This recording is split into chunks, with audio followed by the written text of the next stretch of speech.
I have many tactical blades, but one of my favorites is without a doubt the Coldsteel Recon 1. This is the Gen 1 version. I've had this one for several years now, so I'll talk a little bit about how great of a knife that it's been, even for some EDC applications, basic utility applications. It has a 4-inch plain edge, clip style blade.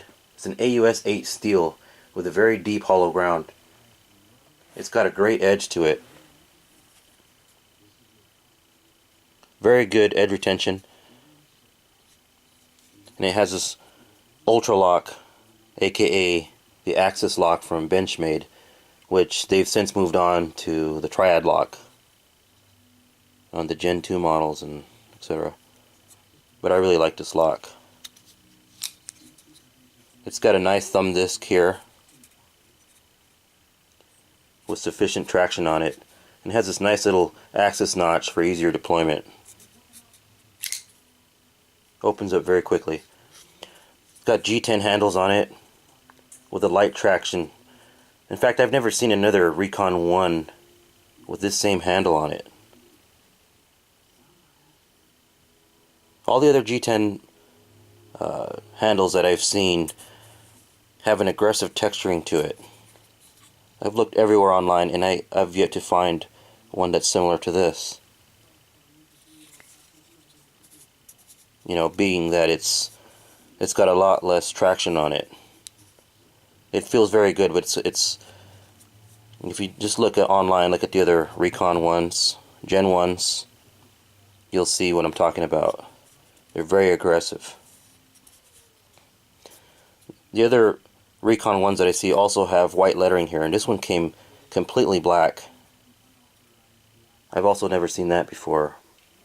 It's got this Teflon coating on it, which they claim is ultra durable.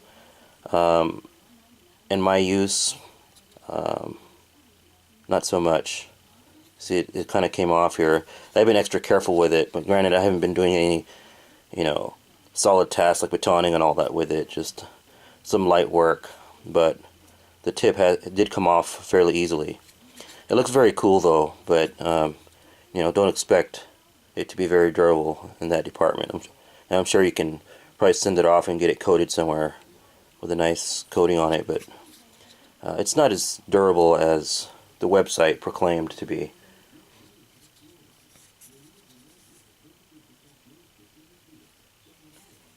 It's got a very nice handle on it.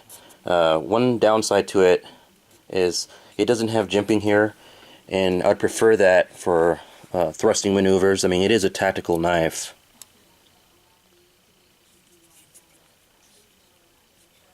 The pocket clip is okay.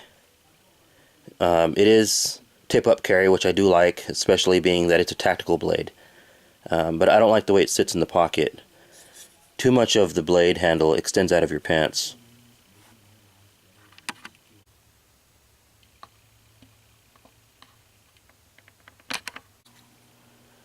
I mean, other than the things I mentioned, like the lack of jimping here on the top, and of course the belt clip thing, because it rides pretty high in the pocket, I really do like this as a tactical blade. Very nice. One thing to note is, since it's got steel liners and they aren't milled out, isn't skeletonized or anything like that, the knife is pretty substantial in weight. It comes in at 6.6 ounces, and that might be a turn off for some people altogether, but for me, not so much.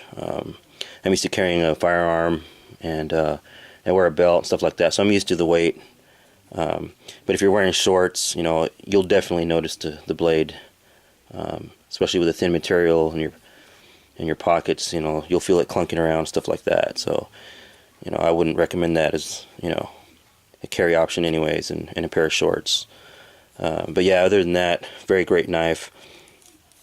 I've taken this to work and some other places and used it like a utility knife, cutting wire and rope and stuff like that, and I've got some eyebrows raised because I mean, the knife is kind of intimidating for some people. Looks too aggressive. They look at you like, what the hell is that guy carrying that around for?